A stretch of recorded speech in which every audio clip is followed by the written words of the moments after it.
Os irmãos podem abrir as suas Bíblias no texto que nós lemos, Oséias, capítulo 13. Nós não concluiremos esse trecho da exposição hoje. Essa é a sessão final de juízo, de julgamento em Oséias contra o povo de Deus. É Deus proferindo o juízo, mostrando com isso o rigor, irmãos, do que significa quebrar o pacto com o Senhor.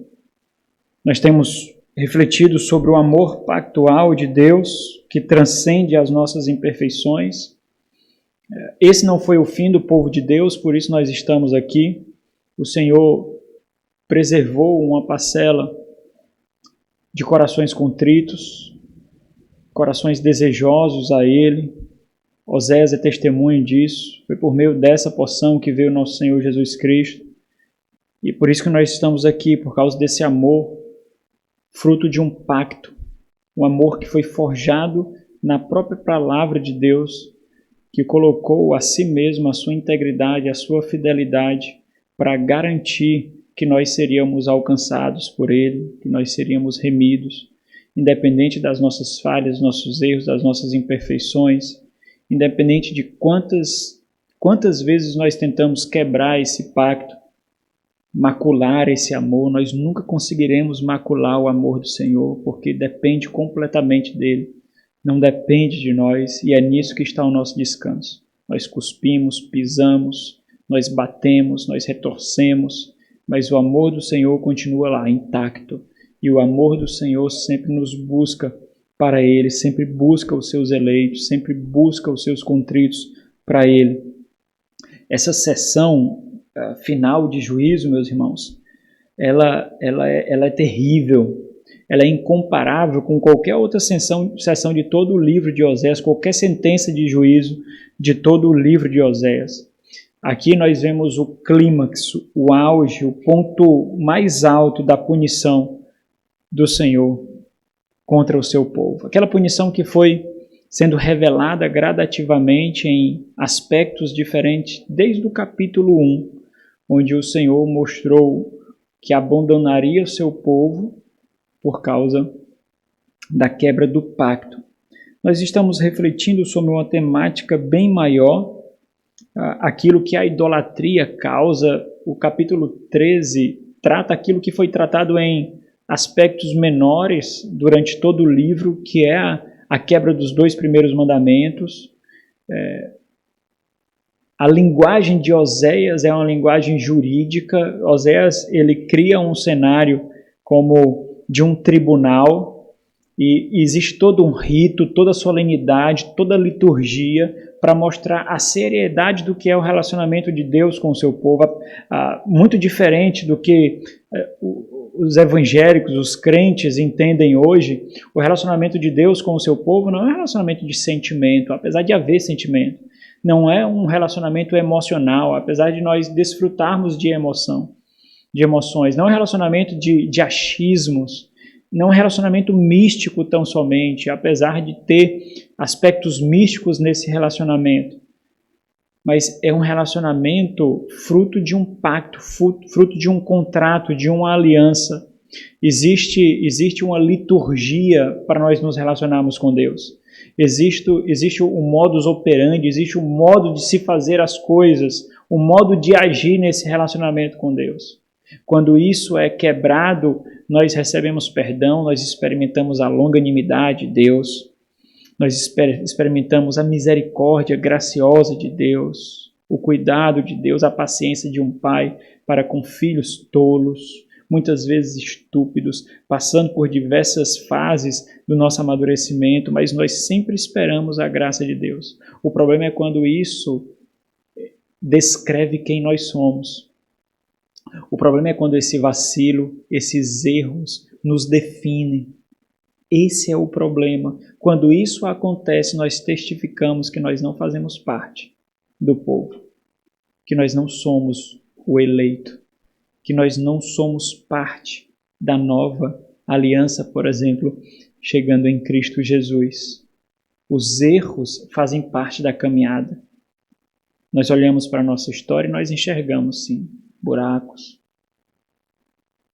partes da nossa vida quebrada, vacilo, odores que não nos agradam. Mas isso não nos define. Isso não define quem nós somos. Depois de cada parte quebrada, depois de cada odor, depois de cada buraco, é possível também ver gemidos, choros e clamores sendo elevados ao trono do Pai, suplicando, clamando e requerendo uma porção maior desse amor que sai do seu trono, clamando a Ele intensamente. Depende do Senhor, Deus.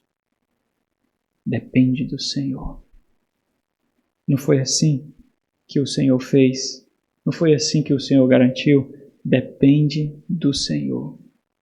E assim nós continuamos a caminhada. Foi assim que a porção fiel do Senhor, do povo do Senhor, sempre permaneceu diante de erros e vacilos. Não é a porção perfeita, irmãos. Não é que esses aqui estavam pecando. Essa porção fiel ao Senhor, numa medida ou outra, experimentou também esses flagelos, experimentou esses pecados.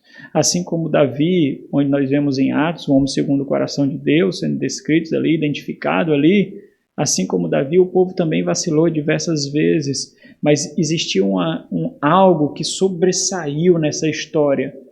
Foi a contrição de coração, foi o arrependimento, foi a angústia de pecar contra Deus, que é supremamente santo e ainda assim nos ama, ainda assim nos quer, ainda assim deseja o louvor do nosso coração. Esse é o amor pactual do Senhor. O Senhor olha para a história massiva do povo de Israel e o Senhor não vê um coração contrito, o Senhor não vê gratidão, o Senhor não vê arrependimento, o Senhor não vê devoção, o Senhor vê idolatria. O Senhor vê a sua glória sendo dividida a todo instante, com pedaços de metais, com pedaços de pedra, fruto dos seus próprios raciocínios, fruto de corações pecaminosos, frutos de corações que não desejam a Deus. O Senhor vê e isso causa repulsa ao Senhor, porque o Senhor não vê nos corações daquele povo satisfação em ser povo dele, deleite em ver povo dele. E isso dá o tom do nosso tema. Quando o único e verdadeiro Deus não nos satisfaz. O que acontece quando o único e verdadeiro Deus, não os que nós criamos, não aqueles ou aquilo que nós elevamos como Deus, mas quando o único e verdadeiro Deus não satisfaz, o que acontece? E o propósito dessa exposição, com base nesse texto, é mostrar consequências impossíveis de serem separadas da idolatria. Seja um pedaço de metal, seja um pedaço de barro, de gesso, seja a sua ascensão profissional, a sua ascensão acadêmica, seja os seus bens materiais, seja a sua profissão, seja o seu relacionamento, o desejo por um casamento, seja qualquer coisa. Consequências nascem disso. Quais consequências são essas? Primeiro, nos tornamos a bonança em desgraça. Esse ponto foi o primeiro que nós refletimos. Nós recebemos aquilo que vem do Senhor, mas nós não vemos a mão invisível de Deus que nos abençoa. Nós usufruímos da bondade de Deus, mas nós tributamos a outro a glória por recebermos aquela bondade. E aí nós transmutamos aí aquilo que foi bênção, não deixou de ser bênção, foi graça de Deus, não deixou de ser graça, mas a putrefação do nosso coração é tão intensa que nós simplesmente maculamos, nós simplesmente sujamos e nós tomamos como se fosse uma obrigação do doador nos dar. Quando isso acontece, nós não tributamos a Ele aquilo que é devido, que é glória, que é honra, que é louvor. Como nós tributamos a isso? Não é dizer, vem de Tu, Senhor, Tu é a glória, Senhor, louvado seja o nome do Senhor. Eu acho que nós deveríamos repensar os nossos jargões evangélicos, porque às vezes, muito sem graça, irmãos. São jargões assim que, claro, tem significado, mas nós usamos de forma tão simples, tão aleatória, que perde o peso e a significância daquilo que falamos, daquilo que fazemos. Tributar honra, glória e louvor ao Senhor é ter um coração contrito diante dele, é viver uma vida de dependência constante diante dele. Não necessariamente são expressos por palavras, mas é uma disposição constante do coração, que inevitavelmente exala palavras, inevitavelmente. Às vezes, nós podemos com muita facilidade, e isso acontece, estão aí os hipócritas para exemplificar, as palavras simplesmente saem como espasmos de uma vida espiritual doente. Só espasmos de uma vida espiritual que não sente mais, que não percebe mais. Um coração inteiramente grato ao Senhor gera a mais completa dependência ao Senhor. Contrição, temor ao Senhor. Quando nós não nos satisfazemos nesse único e verdadeiro Deus, nós não percebemos a mão que olhos comuns não conseguem ver. Quando o único e verdadeiro Deus não satisfaz, e esse foi o segundo ponto, tornamos a vida uma profecia da própria aniquilação. Vamos ler esses versículos, o 1, o 2 e o 3. Quando Efraim falava, esse foi o primeiro ponto, havia tremor. Foi exaltado em Israel, mas, aqui é o mas da corrupção, ele se fez culpado no tocante a Baal e morreu. Versículo 2. Agora pecam mais e mais, e da sua prata fazem imagens de fundição, ídolos segundo o seu conceito, segundo as suas habilidades que lhes são características, segundo as disposições do seu entendimento. Todos obras de artífices. E dizem, sacrificai a eles. Homens até beijam bezerros. Por isso, serão como nuvem da manhã. O Senhor está querendo dizer que com isso eles passarão. Eles serão completamente esquecidos. Assim como a nuvem passa, assim como a fumaça e o vapor se vai, assim eles passarão. Serão aniquilados, não serão mais lembrados.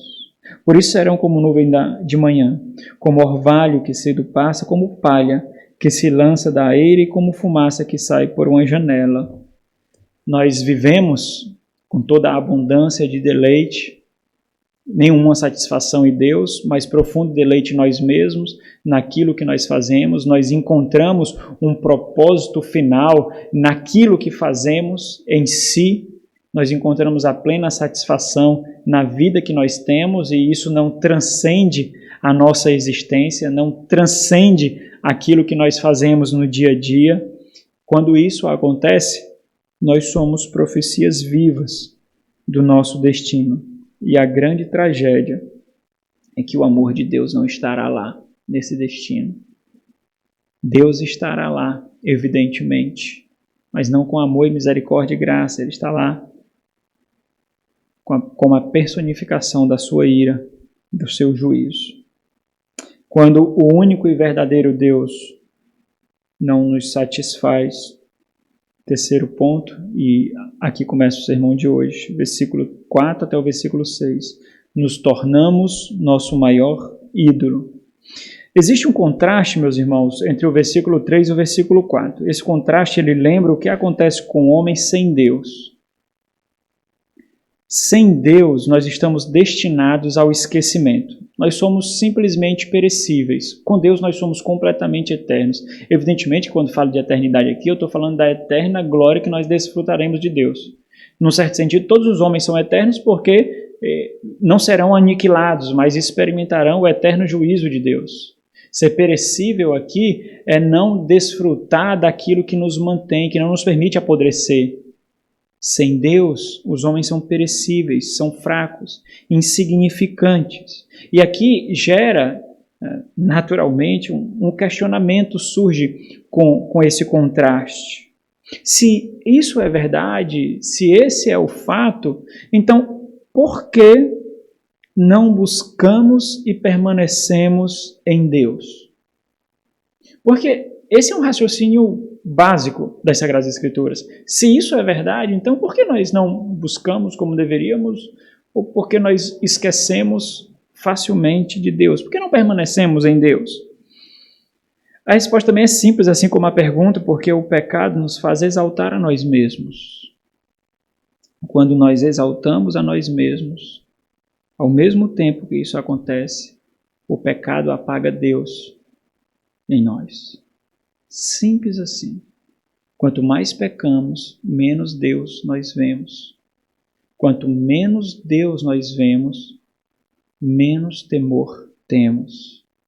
E isso vai acontecendo gradativamente, causando amnésia e insensibilidade. Então é preciso a gente perceber que isso atinge algumas escalas para a nossa reflexão. Na verdade, 2 escalas para a nossa reflexão. Aqueles que conhecem a lei de Deus, especialmente esse é o foco aqui dessa exortação, dessa mensagem, porque Israel conhecia a lei de Deus muito bem. Israel estava pactuado com Deus, mas existe uma verdade também que deve nos compadecer. Isso também atinge aqueles que são cegos. E mesmo assim são satisfeitos em sua cegueira. Eu não duvido que os ímpios são felizes. Eles são felizes realmente. Eu não duvido que pessoas que não conhecem a Deus são felizes. Eles são felizes, sim. Mas quem foi que disse que Deus os chamou para que seja apenas uma troca de felicidade? Para que seja apenas uma troca de sucesso? Para que seja apenas uma troca de satisfação? Vai muito mais além. A nossa habilidade, e daí vem os dons e talentos, está em mostrar que existe uma felicidade que sobrepõe, que transcende, que abunda supremamente mais do que qualquer outra. É uma felicidade que não causa escravidão. É uma felicidade que não causa idolatria. É uma felicidade que você precisa ser, não ter. É uma felicidade que transcende esse mundo. É uma felicidade que esse mundo não pode satisfazer. É uma felicidade em que nós descansamos, baixamos as guardas e Ele continua nos guardando, nos mantendo e nos alimentando. Mas essa reflexão do homem sem Deus serve para essas duas escalas. Em ambos os casos, nós aprendemos que há algo, por ignorância imposta, que são aqueles que conhecem a palavra de Deus, o desejo pelo pecado impõe a si mesmo uma ignorância que torna o coração insensível e uma ignorância natural. Mas em ambos falta algo, falta luta. Falta pecados serem tratados. Falta a cura do amnésia espiritual. Para alguns, aqueles que foram atingidos por amnésia no decorrer da caminhada. Para outros, aqueles que tiveram amnésia desde o Éden. A necessidade de uma cura de insensibilidade espiritual. Porque isso esconde de nós não somente Deus, mas como Deus se revela a nós através dos seus feitos. Quando nós não conseguimos ver factualmente, irmãos, o amor de Deus, a graça de Deus, a mão providencial de Deus, nós estamos nutrindo um coração que um dia não será grato ao Senhor. O pecado nos faz ver mais a nós mesmos do que a Deus. E essa é uma desgraça do pecado. Observa aqui o versículo 4. Todavia, e aqui está o ponto de contraste, todavia eu sou o Senhor, teu Deus, desde a terra do Egito. É interessante que o Senhor está falando aqui, o Senhor está lembrando quem Ele é. O Senhor, ao fazer isso, Ele aponta para um ponto da história do povo, um ponto da história em que o povo experimentou vividamente o que significa eu sou o Senhor. O que significa eu sou o teu Deus. O Senhor está apontando para um fato da história desse povo. Um fato que gerou experiência, um fato que tinha o objetivo de adestrar, de ensinar, de gerar dependência, de gerar contrição, de gerar anseio. Eu sou o Senhor, o teu Deus. Desde a terra do Egito, o Senhor exorta e recorda, mostrando aquilo que Ele fez.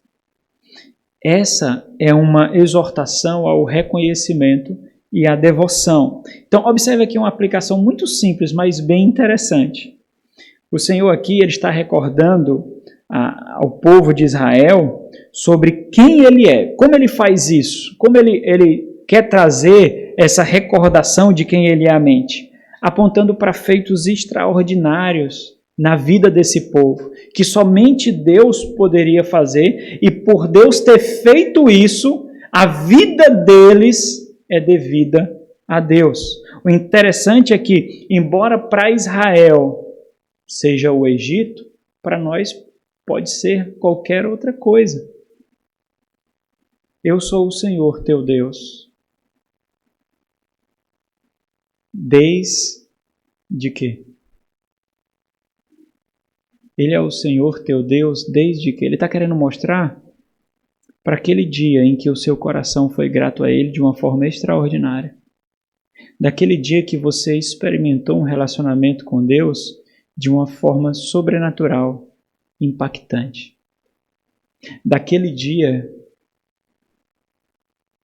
que edificou, que resultou em coisas ou relacionamentos que você experimenta hoje, que se não fosse o agir de Deus, você não experimentaria. O Senhor está querendo mostrar uma gratidão que foi corrompida, uma devoção que foi corroída, um amor que foi quebrado. Eu sou o Senhor teu Deus, desde... Meus irmãos, em momentos de queda livre, de pecado, é preciso a gente sacudir o nosso coração com situações em que a palavra de Deus não somente se tornou presente, mas se tornou íntima e real, mais do que outras vezes, mais do que o dia a dia. Tiveram momentos em que naquela situação, naquele evento, a palavra de Deus atingiu o nosso coração de uma forma que nós não podemos descrever. Esse é o Senhor, o teu Deus.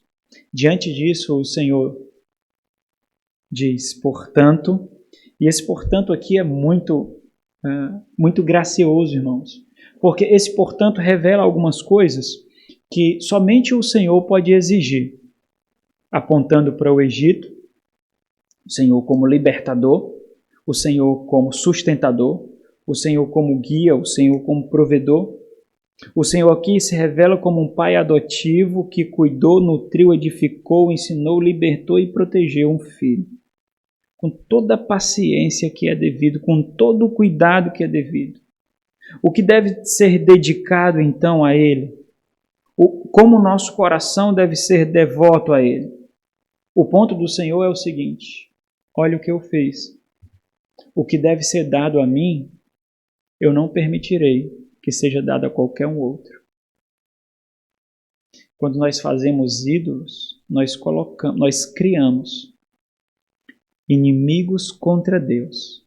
Tanto nós nos tornamos, como aqueles que nós elevamos ao status de ídolos, nós colocamos como inimigos contra Deus.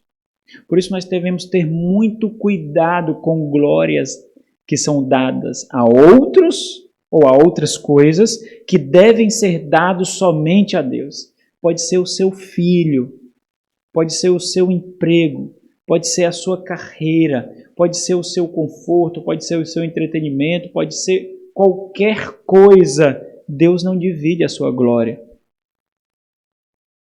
Deus não permite que o seu coração seja de qualquer um outro, porque Ele fez o seu coração para Ele.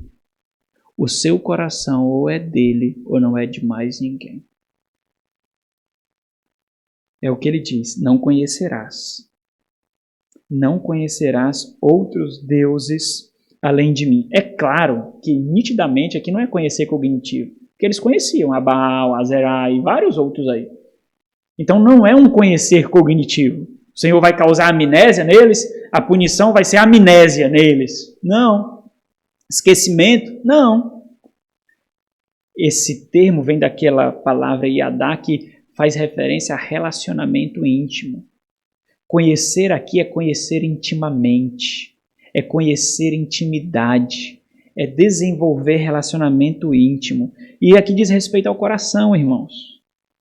Aqui diz respeito às afeições que nós temos, às devoções que nós temos. O que o Senhor vai fazer aqui? Ele vai tirar todo o deleite que o ídolo causa.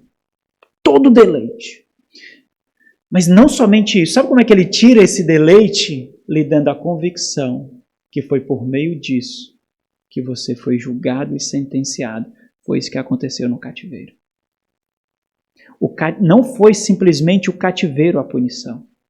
Foi o entendimento do que gerou a necessidade do cativeiro.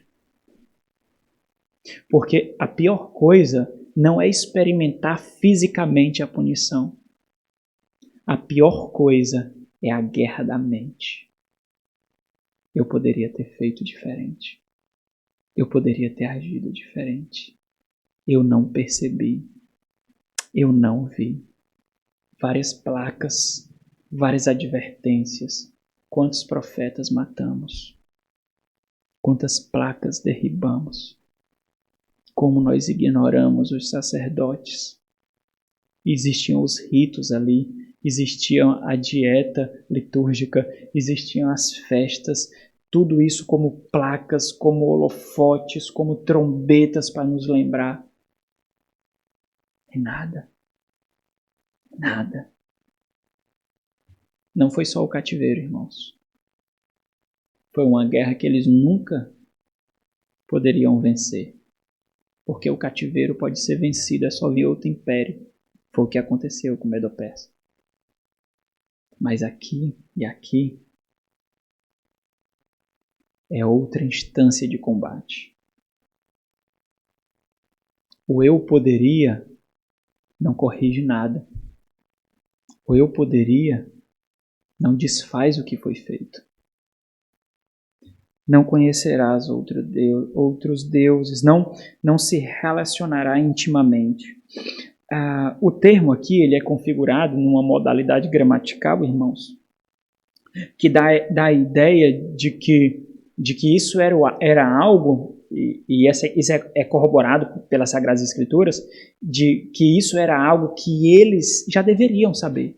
Então ficaria mais assim: vocês deveriam saber que não conhecerias outros deuses, que não se relacionariam intimamente com outros deuses. Vocês deveriam saber disso. E eles sabiam sim. E ele continua: porque não há Salvador. Salvador aqui pode ser traduzido também como libertador, senão eu. O que é que o Senhor está dizendo aqui? Por que vocês tributarão glória a outro? O sustento de vocês vem de quê? A vida de vocês vem de quê? A saúde de vocês vem de quem? O consolo de vocês vem de quem? Não há outro, sou eu. O Senhor está exigindo a glória que eles não podem dar porque eles estão dando a outro, por isso vem a punição. O pecado, então, meus irmãos, ele entorpece e nos faz ver vida onde só há morte. O povo estava vendo vida sim nos ídolos, na imoralidade cultual, na prostituição cultual, nos deuses pagãos e morais criados pelos seus próprios corações. Eles estavam vendo vida, satisfação e contentamento. Eles estavam desfrutando disso. Por quê, meus irmãos?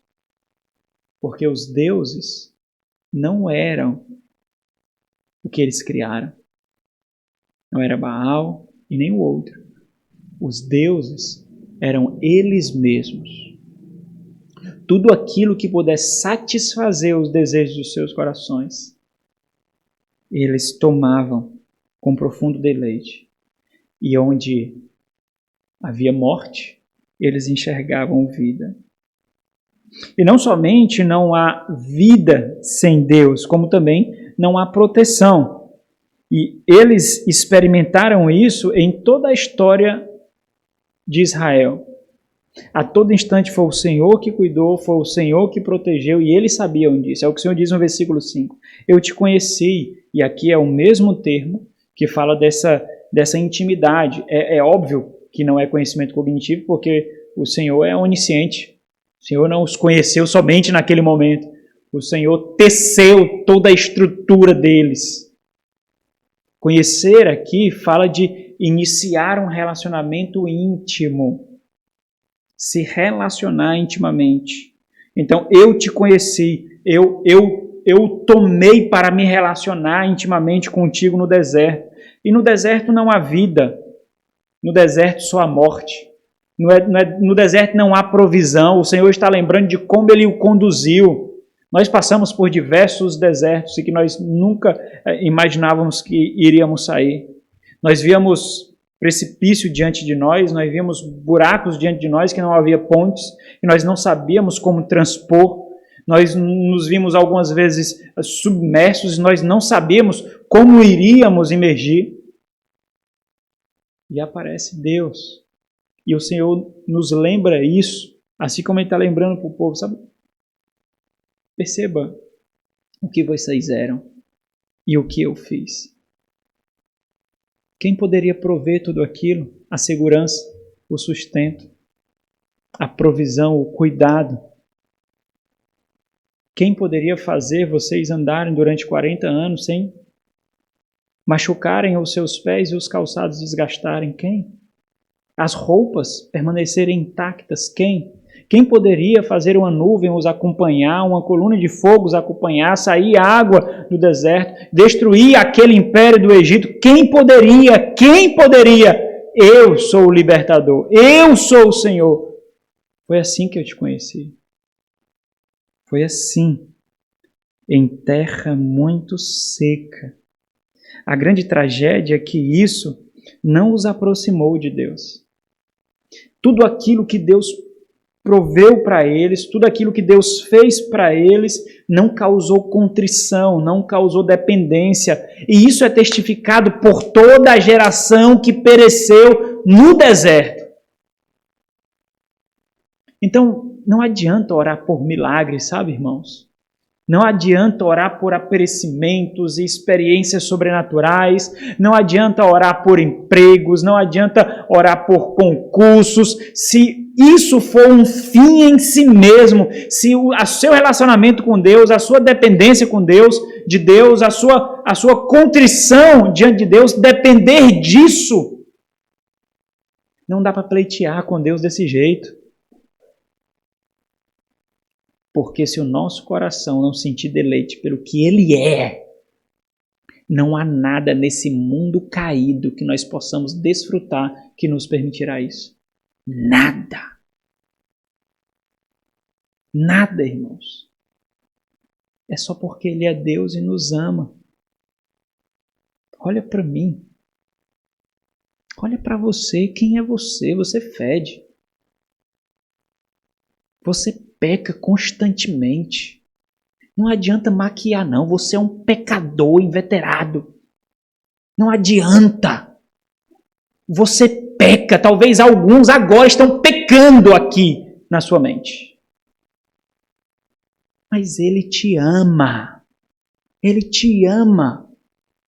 Ele o tomou para si e o destinou à eternidade de glória. banhando com o sangue do seu único e perfeito Filho. É essa percepção impossível de ser mensurada que nos faz amar e amar e amar.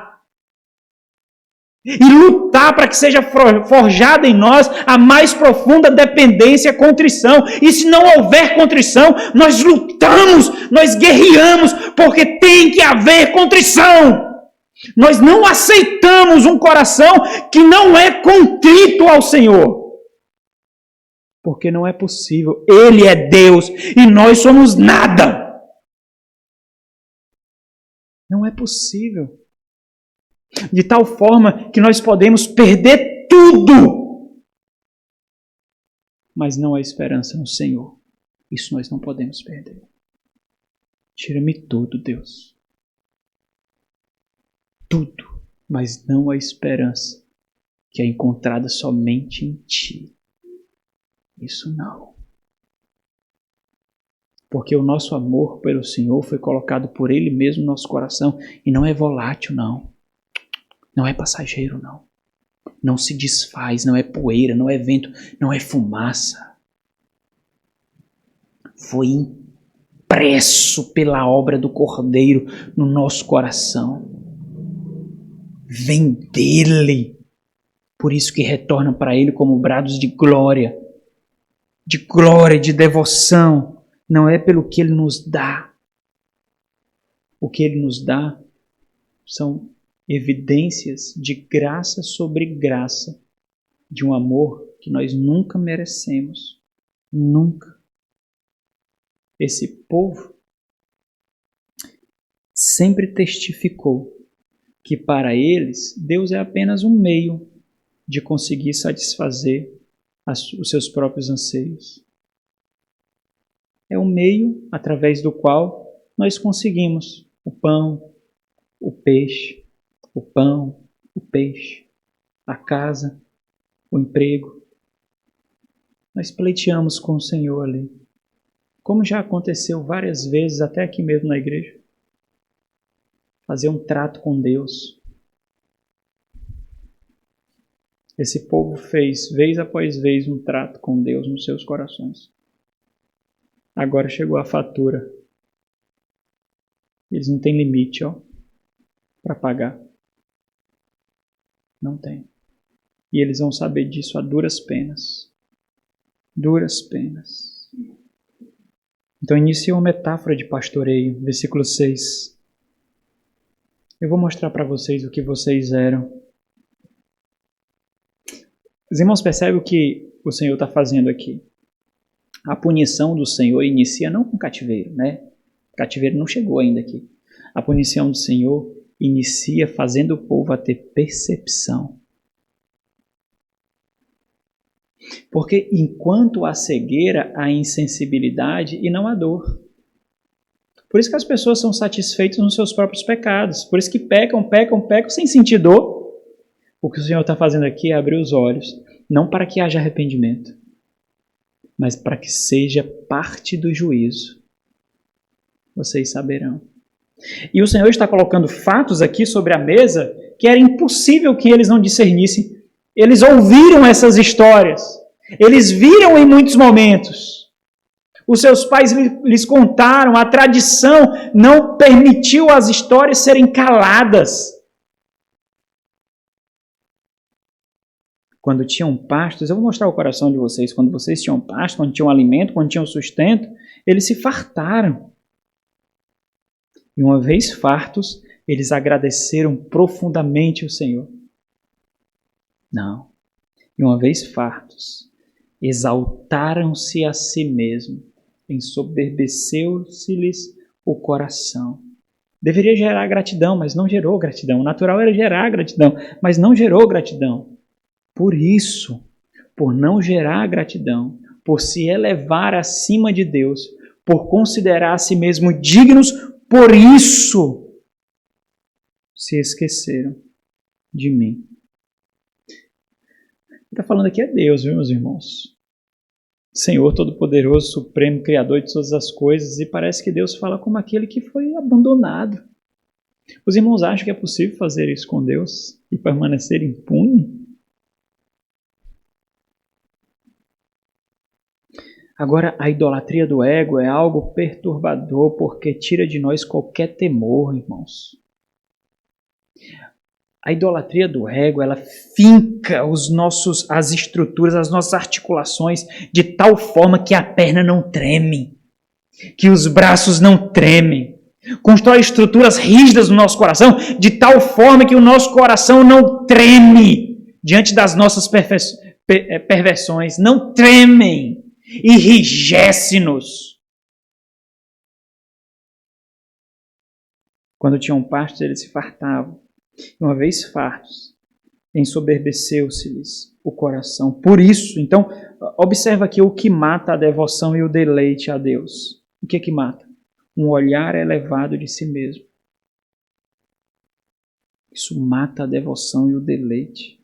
Esquecer aqui, o que é esquecer? É óbvio também que não é cognitivo, né? Eles não acordaram um dia diante de todo pecado. Ah, existe um Deus? Existe? Elohim existe? Não, é óbvio que não é cognitivo. Esquecer aqui significa literalmente ignorar. Significa negligenciar. Por que nós negligenciamos? Nós negligenciamos aquilo que é inferior, irmãos. Aquilo que é menor. Aquilo que não tem valor. Aquilo que não tem importância. É isso que nós negligenciamos. A idolatria do ego faz isso. Somos inimigos, e daí? Eu tenho tudo que esse mundo pode oferecer. Prazeres os mais diversos, a concupiscência da carne é o deleite desse mundo. Sustento financeiro à vontade, uma boa profissão, dignidade, honra. Sou benquisto. E daí, quem é Deus? Quem é Deus? Agora, por que eles esqueceram ou ignoraram a Deus? Por que isso aconteceu? Por que eles esqueceram a Deus? Bom, a resposta está aí, né? Porque a visão elevada de si mesmo, das suas vontades, dos seus desejos, das suas necessidades, nublou Deus para eles.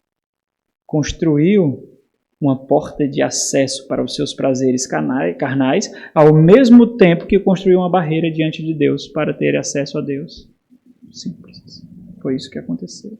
Por isso, eles não adoraram a Deus, porque eles viviam para si mesmos.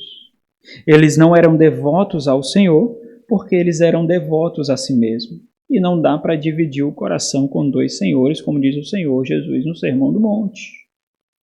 Nosso coração ou é de um ou é de outro. E a concupiscência sempre faz Deus perder o acesso ao coração. Porque ele não tem poder para ter acesso ao coração? Não. Porque esse é o princípio do juízo. O abandono.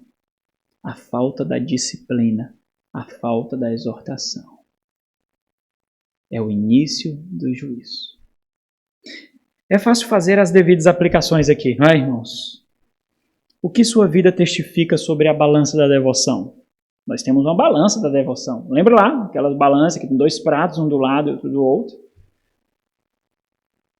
Como está equiparado e como está equilibrado? Quem está ganhando na balança? Coloca aí de um lado e do outro. Deus, igreja, trabalho, profissão, estudos, namoro, casamentos, pais, filhos, amigos, relacionamentos, a si mesmos.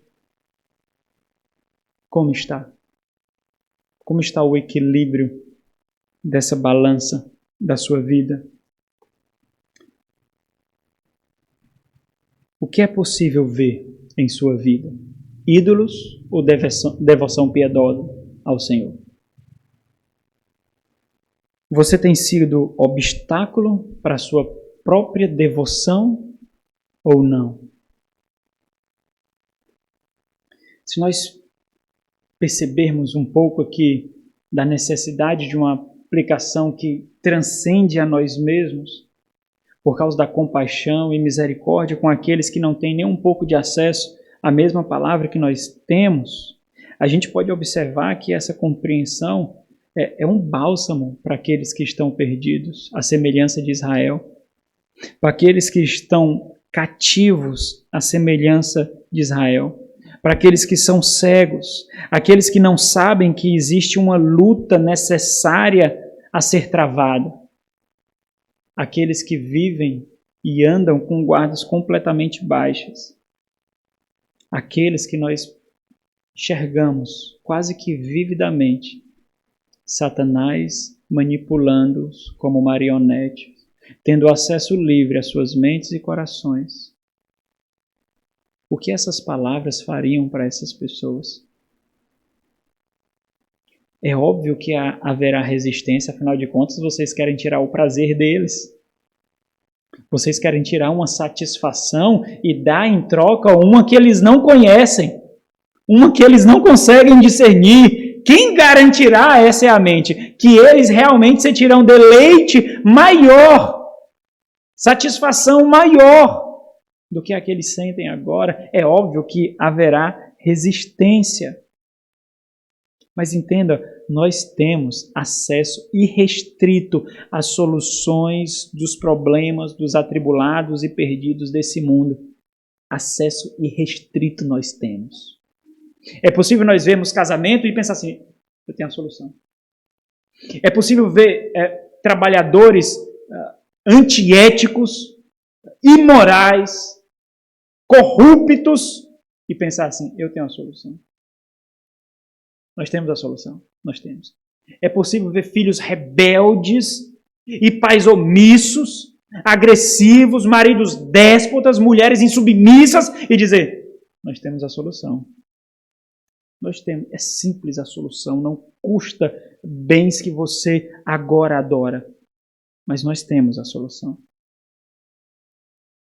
Vidas podem ser salvas, casamentos podem ser restaurados, pessoas podem ser retiradas do caminho de prostituição e das drogas, mesmo antes de experimentarem. Quantas possíveis prostitutas não estão aí? Quantos possíveis viciados não estão aí? Quantas possíveis esposas abandonadas e maridos tiranos e abusadores não estão por aí? Nós temos acesso àquilo que pode resolver antecipadamente todos esses problemas, todas essas desgraças. É só nós não idolatrarmos a nós mesmos e sair do conforto que essa vida impõe. Você não já vai à igreja? Tá bom, tá bom. Você não já lê a Bíblia? Não já ora? Não está fazendo discipulado? Tá bom, tá bom. Se você prestar um pouco de atenção, você vai perceber que é a voz de Satanás que você ouve. Você vai perceber. Só prestar um pouquinho de atenção e você vai perceber que é a mesma voz que ecoou no Éden. Você vai perceber. Nós temos, irmãos, os únicos meios do mundo para oferecer, para conceder o único deleite e satisfação duradoura eternamente. Nós temos. Você tem. Será que nós não nos vemos como instrumentos de libertação aos cativos? Abra aí em Lucas capítulo 4. Lucas capítulo 4. Aquele episódio em que o Senhor Jesus vai à sinagoga, ele lê as Sagradas Escrituras e diz, hoje isso se cumpriu. Lucas capítulo 4, a partir do versículo 16. Indo para Nazaré, onde fora criado, entrou num sábado na sinagoga, segundo o seu costume. Lucas 4, 16. E levantou-se para ler, versículo 17. Então lhe deram o livro do profeta Isaías, e abrindo o livro, achou o lugar onde estava escrito. Isaías 61, versículo 1 e 2. O Espírito do Senhor está sobre mim. Sabe sobre quem também está esse Espírito? Sobre nós. Sobre mim e você. O mesmo Espírito. O mesmo. Com o mesmo poder e mesma autoridade. O Espírito do Senhor está sobre mim. pelo que me ungiu para evangelizar os pobres. Nós também. Enviou-me para proclamar a libertação aos cativos. A nós também. A restaurar, dar vistas aos cegos. A nós também. Para pôr em liberdade os oprimidos. A nós também. E apregoar o ano aceitável do Senhor. A nós também. O ano aceitável do Senhor a cada 6 anos de plantio e colheita, o 7º ano deveria ser o ano sabático, em haveria descanso. 7 anos sabático, da 49, daria lugar ao ano aceitável do Senhor, que era o 50º, né? 50, 50º, né? 50. Aí era o ano do jubileu, em que todos os escravos deveriam ser libertos e todas as terras negociadas deveriam ser retornadas para o seu proprietário original. O Senhor está dizendo, eu sou o jubileu.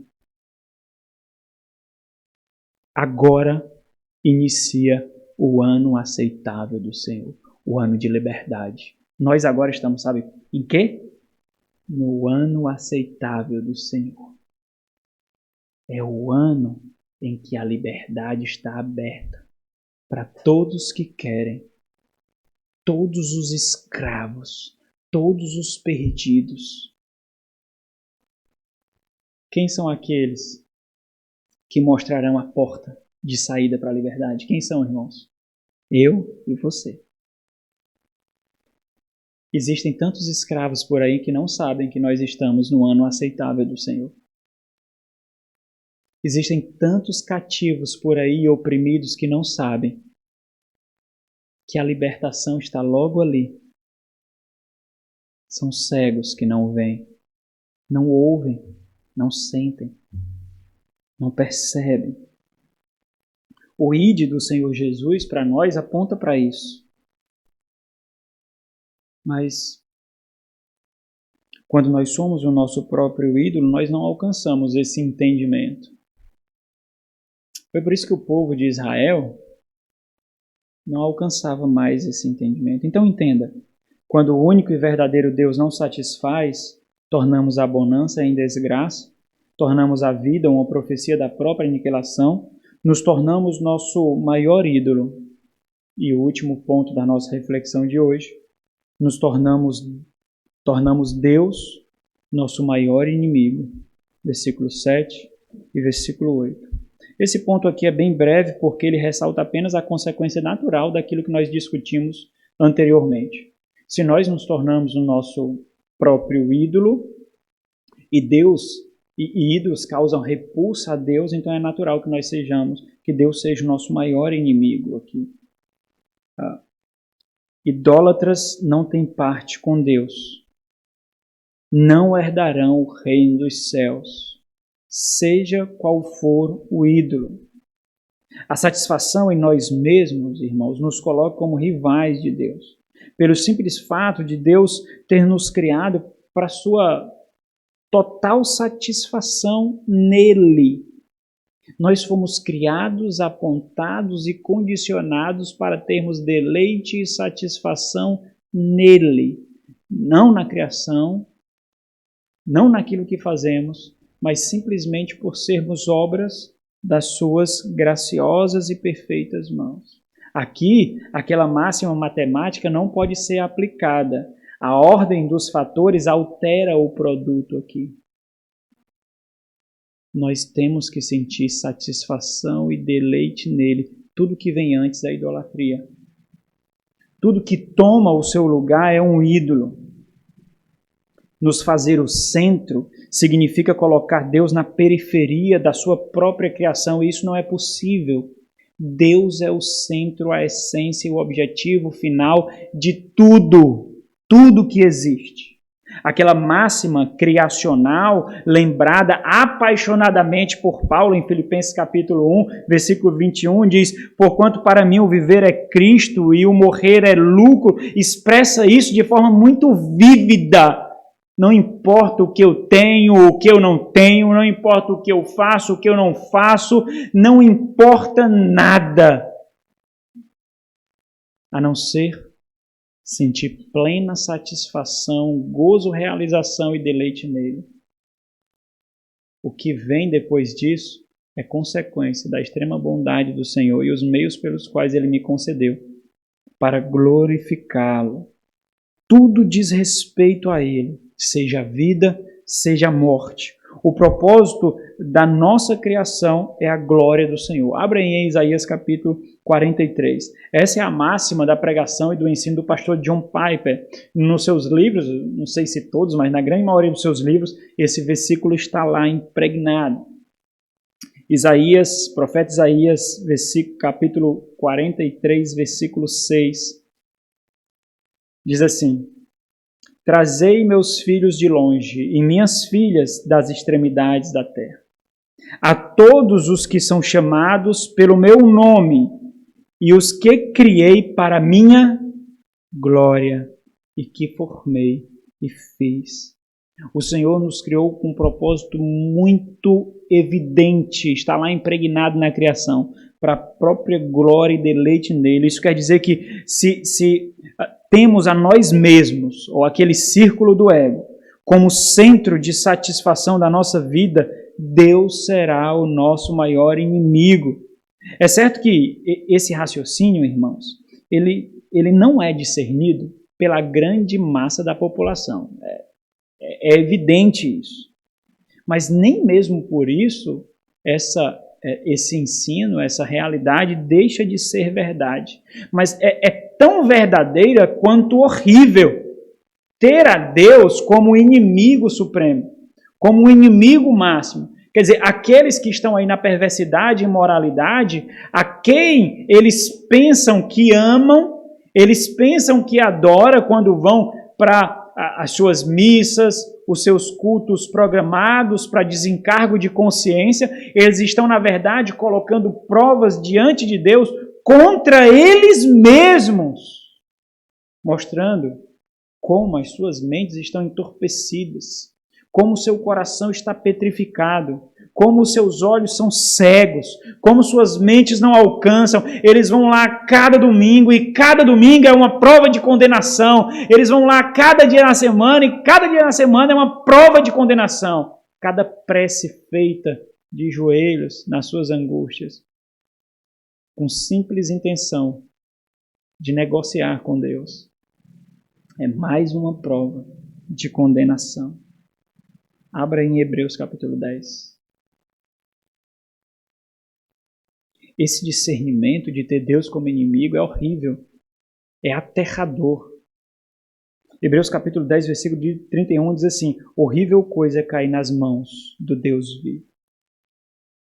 O autor sagrado aos Hebreus, ele está nos lembrando, irmãos, aqui, do triste fim de uma vida que mesmo depois de expostos à verdade que dá vida, ainda assim acha contentamento e satisfação em Deus. Volta um pouquinho para o versículo 26. Ele diz assim: porque se vivermos deliberadamente, ele está falando aqui do consentimento da mente, do assentimento do coração. Se vivermos deliberadamente em pecado, depois de termos recebido o pleno conhecimento da verdade, já não resta sacrifício pelos pecados. Lembra que o autor aos Hebreus, como o próprio carta diz, está escrevendo para judeus. E ele está mostrando como aquilo que foi exposto, observado no Antigo Testamento, era tão somente a sombra de uma realidade que eles experimentam agora, que veio em Cristo Jesus na nova aliança. Então, quando ele fala dos sacrifícios pelos pecados, ele não está falando somente dos sacrifícios do Antigo Testamento, embora aponta para isso também, porque era assim que a culpa era coberta, por causa do sangue de animais sendo sacrificados, mas ele está falando que aquele sacrifício que deveria mover, quebrar as estruturas do seu coração, se ele não fez isso, é porque nem mesmo esse sacrifício de Cristo é capaz, porque não chegou até lá, não atingiu, não tomou a sua devoção. Você foi exposto a essa verdade, mas você rejeitou o Espírito, você cuspiu no sangue, você tripudiou sobre a cruz. Não resta sacrifício pelos pecados. Não há uma forma de maquiar a sua culpa aqui. Não há possibilidade de ir ao templo, comprar um animal e oferecê-lo ao Senhor. Não adianta vir ao culto por desencargo de consciência. Não adianta. Ou dependência, contrição e devoção, ou nada. Pelo contrário, certa expectação pode ter como expectativa certa e horrível de juízo o fogo devorador prestes a consumir os adversários. Eles são esses que estão sendo descritos aqui, que continuam deliberadamente no pecado. Esses são os adversários. Volto para Oséias. Em Oséias, a imagem que o Senhor cria, olha o versículo 7. E esse é o ponto, lembra lá, temos Deus como nosso maior inimigo. Em Oséias, o Senhor cria uma imagem que é aterradora, horrível. A imagem que o Senhor cria ao retratar a punição sanguenta aqui do povo é de um povo que não o teme e de um Deus que está completamente irado. É de um povo que é quebrador de aliança e mesmo assim não se contorce de medo diante da devastação que eles irão sofrer.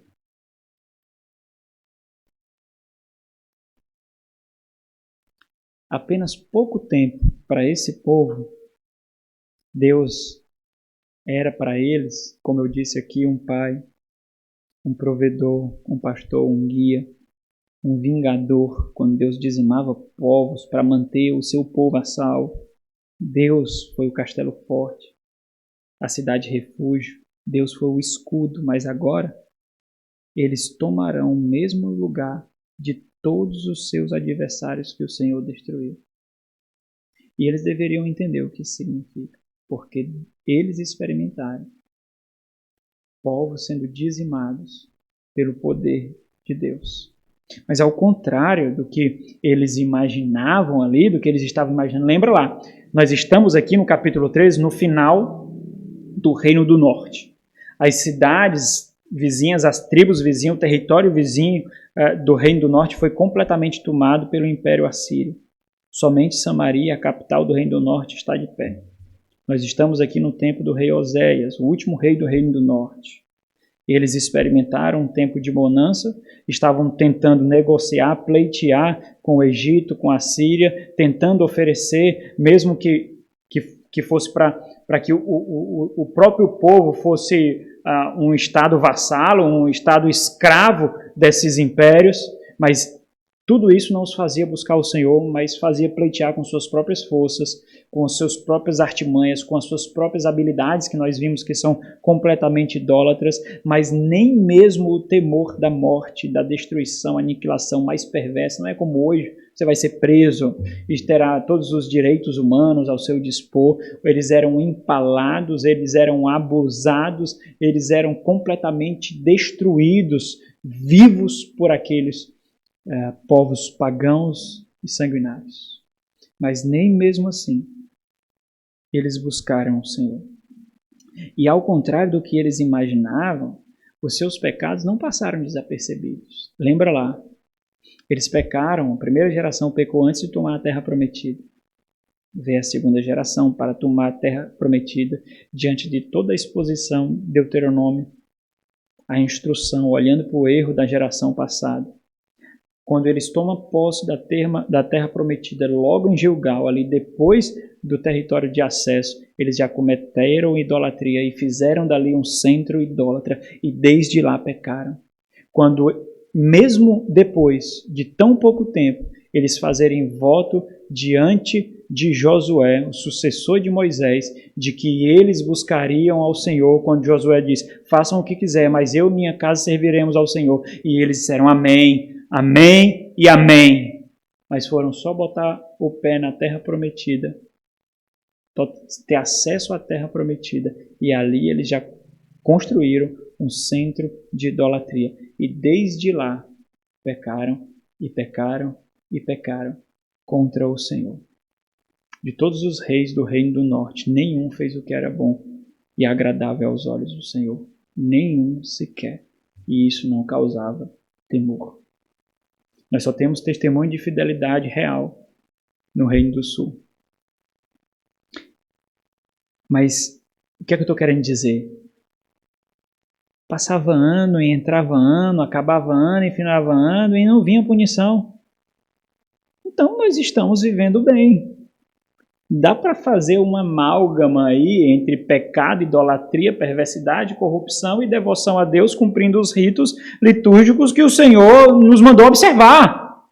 Porque não vinha punição. Mas eles esqueceram que o cálice estava enchendo. E eles esqueceram de algo muito peculiar aqui. Nós vamos observar daqui a pouco. Mas o fato é que o Senhor está mostrando aqui que eles pensavam que os seus pecados iriam passar desapercebidos. Que o Senhor, como vingador, estava não mais se portando como vingador à semelhança do que fazia para os povos vizinhos, mas o Senhor era condescendente com a forma de adoração ali. Mas o Senhor se apresenta como? O Senhor se apresenta como vingador aqui. O Senhor é retratado aqui como um animal que aguarda. Olha o termo aí, espreito no caminho. É um animal que aguarda. Vocês já viram aqueles vídeos de animais ferozes, né? Animais selváticos, legais, não? Animais selváticos esperando para dar o bote à onça, o leopardo, a leoa, porque quem caça não é o leão, é a leoa. Bem devagar, assim, só esperando o momento ideal. Só esperando a oportunidade ideal para dar o bote.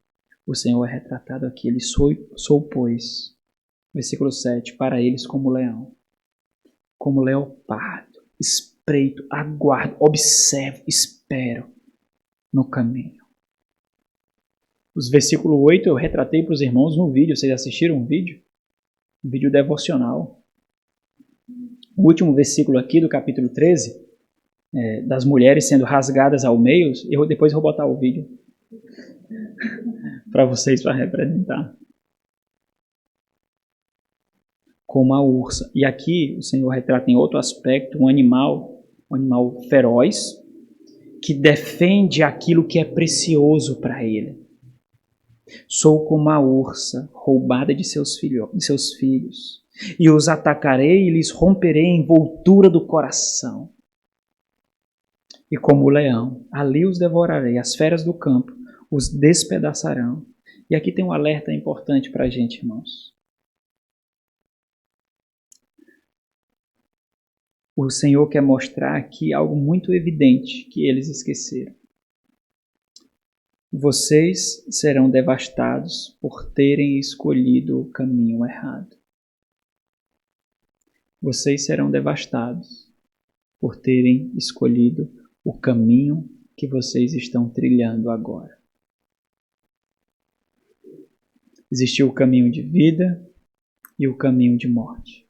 Existia todas as exortações, placas, advertências, todos os guias, todos os instrutores, mostrando-lhes o caminho de vida, vida, vida. Holofotes, trombetas, vozes e vozes e vozes, chamando-os de volta para o caminho de vida. Mas eles escolheram o caminho que era condicionado aos seus corações. Pois agora o que o Senhor está mostrando é que nesse mundo, que é o grande vale da sombra da morte, existem becos perigosos, existem estradas sombrias e mortais, mas existe algo também. Existem feras que habitam livremente por esses caminhos. O que o Senhor está mostrando é que as feras desses caminhos os atacarão. O Senhor está os avisando que eles serão mortos pelas feras que habitam no caminho que eles escolheram trilhar. A aplicação é óbvia aqui, não é? Não precisa fazer esforço para a aplicação aqui. O que há no caminho que você está trilhando? O que há? O que habita no caminho que você está trilhando? Fazendo referência aos sermões de Marcos? Esse é o caminho do discipulado? Que caminho é esse que você está trilhando? Cristo está lá? Existem tutores piedosos, existem guias piedosos, existe paz, existe segurança, existe refúgio, existe embaixada do reino, ou não? Porque se você escolher o caminho, aqueles que habitam e andam livremente por esse caminho, esses chegarão a você. E aqui uma aplicação evangelística também, para harmonizar com os nossos estudos de domingo. Será, meus irmãos, que nós não deveríamos alertar o nosso próximo quanto ao caminho que eles trilham? Nos vemos os espinhos do caminho, os buracos do caminho, as armadilhas do caminho, nós vemos. Eles não veem, mas nós vemos. E nós sabemos qual é o fim do trajeto desse caminho. Será que nós não deveríamos, pelo menos, mesmo que diante da insensibilidade, cegueira, rudez deles, será que nós não deveríamos mesmo assim aguentar os insultos e o desconforto, mas mesmo assim nós não somos obrigados pelo conhecimento que temos, pelo discernimento e entendimento que temos, será que nós não somos obrigados diante de Deus? É evidente que somos, irmãos. Será que nós não deveríamos mostrar que logo ali existe uma fera, que logo ali existe uma armadilha? Será que ele não está vendo, mas será que nós não deveríamos avisar que ela está preparada para atacar e ela está logo ali? Você não avisa, você não alerta, e quando há o ataque, há um divórcio, há a corrupção do casamento, há um filho que se perdeu, há uma prisão, há imoralidade, e você simplesmente vê essa família se deteriorando. E você enxerga tudo como um mero espectador. Mas você tem todo o roteiro, você tem todo o esboço, você tem todo o plano na sua mão. Então entenda algo aqui, irmãos. O pecado, ele nos engana a ponto de nos fazer pensar que não existe punição para o deleite da própria carne. Essa é a sagacidade do mundo da carne e do diabo. O pecado nos faz considerar que ao tardar a punição, há a absolvição. O pecado nos faz confundir, esse é o grande ponto aqui. O pecado nos faz confundir misericórdia com impunidade. Quando o Senhor tarda a sua ira, Ele está exercendo misericórdia. Ninguém será impune diante do Senhor. Ninguém. Não pense que os seus pecados, erros, deliberados, passam desapercebidos aos olhos que tudo vê, à mente que tudo sabe, àquele que tudo sustenta. Eles não passam. Nós erramos, é óbvio. Mas a falta de disciplina corretiva, de juízo punitivo do Senhor, não deve ser recebido como subterfúgio para nós continuarmos na cegueira e nos deleites da carne, mas como misericórdia e graça. Obrigado, Senhor. É assim que nós dizemos. Obrigado, Senhor. Eu sei quais seriam as consequências desse erro. Eu sei. Eu já estava preparando meu coração para a vergonha, para os frutos nocivos. Mas simplesmente o Senhor os corrigiu. O Senhor não me concedeu a humilhação, o Senhor simplesmente os corrigiu. Obrigado, Senhor. Obrigado. Que o Senhor nos conceda a graça de não nos fazer o nosso ego como o maior ídolo, como ídolo, e de não termos o Senhor como nosso inimigo. Vamos orar.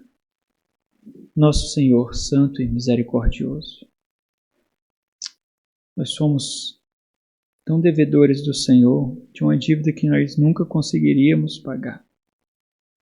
Hoje o Senhor nos fez um pouco mais devedores. Mas nós agradecemos tanto a Ti, ó Deus, por nos colocar nessa posição de contrição, dependência e humilhação.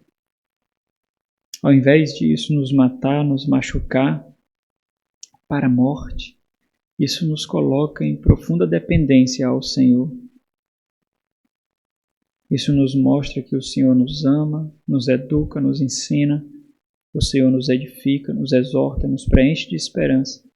Isso mostra mais um aspecto maravilhoso do amor pactual do Senhor para conosco. Tantos alertas foram dados aqui, Deus, tantas aplicações, exortações. Aplica no nosso coração. Ajuda-nos a viver no nosso dia a dia, na dinâmica da vida comum, nas imposições da vida, a Tua santa vontade e assim levar a outros a desejarem o mesmo Deus que nós desejamos, único e suficiente. Em nome de Jesus. Amém.